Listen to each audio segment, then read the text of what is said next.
Bonjour les amis, j'ai 25 ans et je viens de me rendre compte que j'ai aucune compétence. Oui, certes, je suis ingénieur génie civil et tout, j'ai fait des études, c'est bien, c'est cool, mais j'ai pas vraiment une expérience, un truc qui peut passionner les autres. Un truc que par exemple une personne lambda peut me demander de lui apprendre ou de l'aider ou de le coacher ou de le mentorer dans cette discipline. Je vais parler des expériences comme par exemple le vrai entrepreneuriat. C'est-à-dire, j'ai jamais créé une entreprise de A à Z. J'ai pas de compétences artisanales, un truc réel, concret, manuel que je peux apprendre à d'autres plus jeunes que moi.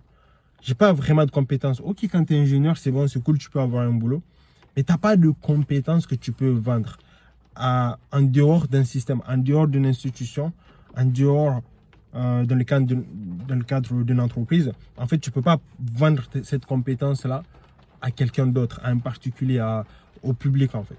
Et je trouve que c'est dommage parce que si aujourd'hui j'avais une compétence, par exemple si j'étais un chef chocolatier ou si j'étais, je sais pas, chef n'importe quelle compétence, même si c'est dans l'agriculture ou un truc, enfin dans l'art, en tout cas un truc manuel, un truc artistique, un truc qui peut être passionnant, bah en fait, tu vois, c'est plus facile de le vendre, de convaincre les gens de transmettre cette compétence, ou même de rendre des services à d'autres personnes. Si tu as, par exemple, une compétence en entrepreneuriat, le vrai entrepreneuriat, hein, pas faire YouTube, pas faire du e-commerce, non, du vrai entrepreneuriat, monter une entreprise de A à Z. Si tu sais faire ça, en fait, tu vas pouvoir vendre cette compétence-là. Et moi, je viens de me rendre compte que je ne l'ai pas.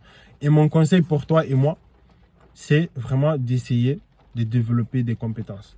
Et pour cela, je pense que la bonne stratégie, la bonne façon de s'y prendre, c'est de se varier d'une part, c'est-à-dire d'essayer d'apprendre beaucoup de choses.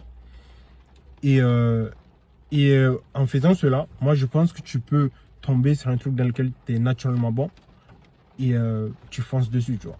Comme ça, tu deviens pro dans cette compétence-là, dans ce champ-là. Et après, tu vas pouvoir transmettre ça à d'autres. Et c'est comme ça que tu vas pouvoir, à mon avis,